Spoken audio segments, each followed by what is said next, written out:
le monde pense qu'il n'y a pas d'argent, mais il y a beaucoup de monde qui ont de l'argent. Puis il y en a beaucoup qui ne savent même pas qu'ils ont de l'argent. Fait que, tu sais, love money qu'ils disent, là. Mais tu peux approcher ton oncle, ta tante, un ami, un partenaire, un collègue qui a accès à 100 000 puis qui pourrait vous le prêter. C'est pour ça que je dis que ça peut peut-être coûter juste 8 Tu vas donner à quelqu'un que tu connais 8 quand il y a dans ses REER, ça lui donne 4 ou 5 whatever, c'est quoi le rendement. Des prêteurs privés, tu as utilisé les prêteurs privés pour te lancer, pour te lancer en business dans le monde de l'investissement immobilier. Ouais. Mais comment ça fonctionne? Les premières étapes avec prêteur privé, explique-nous c'est qui, c'est quoi, à quoi ça sert? OK. Prêteur privé.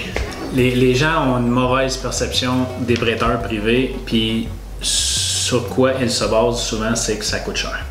Parce que c'est vrai qu'un prêteur privé va coûter cher. C'est 8, 10, 12, 15, 18 d'intérêt, name it. Il y a des frais d'ouverture de dossier qui peuvent aller jusqu'à 3 Puis là, le monde dit ça fait aucun sens. Mais c'est pas de cette façon-là qu'il faut le voir. Parce que, encore une fois, vous investissez en immobilier avec l'argent des autres. Alors, j'en reviens à mon exemple de sauvetage immobilier qu'on vient de parler dans une couple de minutes. Là, vous vous rendez compte que j'ai acheté une maison avec zéro de mon argent. Là. Fait que j'ai pris l'argent de quelqu'un d'autre qui m'a chargé 12 d'intérêt, qui m'a coûté comme 8 000 $, mais j'ai acheté une maison avec zéro mise de fonds. J'ai retourné à la banque, ils m'ont financé à 80 j'ai repayé mon prêteur. La vie est belle. Avoir acheté cette maison-là, normalement, il aurait fallu que je mette 20 de mise de fonds. Faites le calcul, 100 000, c'est 20 000 $. Fait il faut voir ça comme un prêteur privé. Je le dis tout le temps, c'est un allié pour un investisseur. Okay? Un partenaire d'affaires. Exactement. Puis c'est important que votre prêteur fasse de l'argent. Quand tu arrives et tu dis si mon prêteur me charge 12 je vais le négocier à 10. Non, négocie-les pas à 10. Il te le prête l'argent à 12. C'est une relation d'affaires, une relation de confiance que vous bâtissez ensemble. Je vous conte une histoire rapide, OK? Fait vécu. J'ai déjà eu une situation où j'étais parti en vacances avec ma famille. On avait acheté une propriété avec mon partner pour faire un flip. Puis il y a une situation qui s'est passée que le prêteur n'a pas pu envoyer l'argent à temps chez le notaire. Okay. 24 minutes avant qu'on passe chez le notaire m'appelle en panique, dit Dino, j'ai pas l'argent. Wow. Je dis comment ça, t'as pas l'argent? Il s'est passé X, Y, Z. Je fais comme aïe. T'es en vacances, là. OK? Embarque sur le téléphone, commence à appeler. J'appelle un de mes prêteurs qui que je deal souvent. Je dis bonjour prêteur. J'ai dit j'ai besoin de 400 000. Il dit OK, tu as besoin de ça pour quand? J'ai dit il me reste 22 minutes. Wow! Fait qu'il est pas arrêté, c'est sérieux? Je dis oui, je suis très sérieux. Je t'envoie les documents, là, mais tu peux-tu comme. Il a envoyé le 400 000 chez le notaire. Don't get me wrong, j'ai fait plusieurs transactions avec cette personne-là.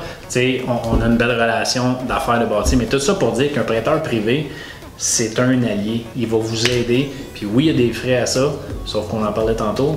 C'est des frais, c'est des dépenses d'entreprise. Si vous faites une business avec ça, vous allez tout passer ça dans vos dépenses. En plus. Puis vous allez exploser votre parc puis votre business. Tu prends ton argent puis tu achètes quelque chose, c'est beau, ça ne te coûte pas de l'intérêt. Mais je t'arrive avec un deal 10 minutes après ou le lendemain, as-tu encore l'argent? Mais non, tu l'as tout pris pour ton autre transaction. Tandis que ton prêteur va te le prêter, tu vas pouvoir exploser ton parc, tu vas pouvoir grossir rapidement, tu vas pouvoir. C'est un allié, un prêteur. Exact. Là. Puis quand tu y penses bien, il n'y a pas vraiment de risque parce que le risque, c'est la propriété. Il ne va pas financer si l'opportunité, si le deal, la propriété ne fait pas de sens. Mais s'il fait du sens, si vous trouvez qu'il fait du sens, c'est sûr qu'il va l'analyser. Si ça fait du sens pour lui, il va embarquer. Où est-ce qu'il peut arriver? C'est quoi? Qu'il prenne la maison puis qu'il la revende, right? Exact. Puis tu sais, quand je parlais de bâtir une relation tantôt, là, le prêteur, quand vous allez commencer en affaires avec lui, ça se peut qu'il ne vous passe pas le montant total. Vous allez devoir, vous, avoir du skin in the game. Il va peut-être vous passer 70% du ratio prix-valeur, vous pouvez vous en passer 80%. Mais après une transaction, 2 transactions, le 80 va devenir un 100. Puis après ça, si vous faites des flips, mais le 100 va devenir peut-être un 130 parce qu'il faut financer l'achat de la maison puis les rénovations. Fait que là, vous allez vraiment acheter une maison avec zéro de votre argent. C'est un allié. Super. Pour décortiquer un peu les prêteurs privés, justement, est-ce qu'il y a des frais d'ouverture de dossier? Si oui, combien? Ça peut être oui, ça peut être non. Ça dépend, c'est du cas par cas. C'est du cas par cas? C'est du cas par cas. Puis ceux qui ont un frais d'ouverture de dossier, ça va être environ combien? 1 à 3%.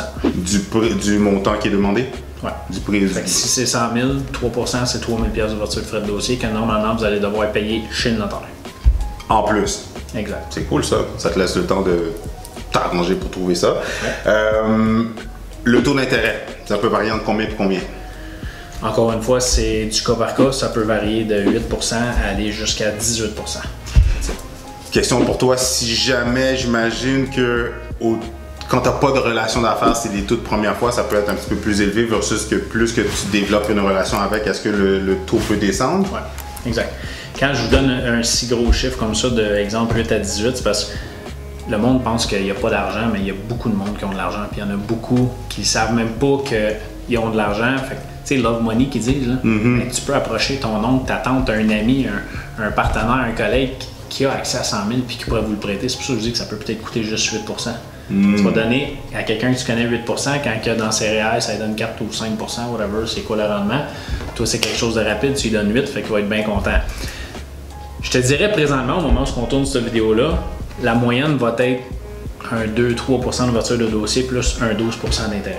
OK. Fait que ça, c'est pas mal la moyenne. Tu sais, tu cognes à la porte d'un prêteur, tu vas t'attendre pas mal à ça. Parfait. Puis, combien de temps environ qu'il va prêter l'argent ou financer la propriété? Ça dépend du projet. Moi, je dirais qu'un prêteur va te prêter, même si tu en as besoin pour un mois, il va probablement te charger comme 3 mois d'intérêt. Pour ça, il y a une certaine rentabilité en retour sur son investissement. Il faut que ça fasse du sens. J'ai déjà vu des prêteurs aller jusqu'à 12 ou 24 mois. Mais ça, ils savent d'avance. C'est une stratégie quand ils embarquent dans le dossier. Mais la moyenne, c'est 3 à 6 mois. Parce que ça va dépendre du projet. Exactement. Est-ce que c'est une autoconstruction, construction neuve, blablabla? Est-ce que c'est un flip? Est-ce que c'est la grosseur, etc.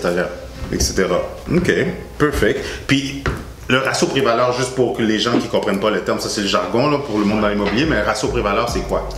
Fait qu'un ratio prix-valeur, c'est assez simple, c'est la valeur de ta propriété versus qu'est-ce qu'elle vaut pour de vrai sur le marché. Fait que quand on parle d'un 80% de ratio prix-valeur, imaginez-vous une maison qui vaut 100 000 sur le marché, mettons qu'on met ça dans les mains à Chris, puis on vend ça sur le marché, c'est 100 000 il y a une hypothèque de 80 000, fait qu'il reste 80 000 à payer sur 100 000, c'est un ratio prix-valeur de 80%.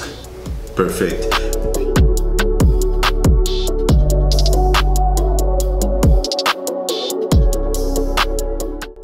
Tu désires vendre, acheter ou faire ton premier investissement immobilier, tu es au bon endroit. Le but de ces vidéos est de vous éclaircir et de vous permettre de passer à l'action pour réaliser votre projet en immobilier. Clique sur les liens plus bas pour réserver une consultation gratuite avec moi.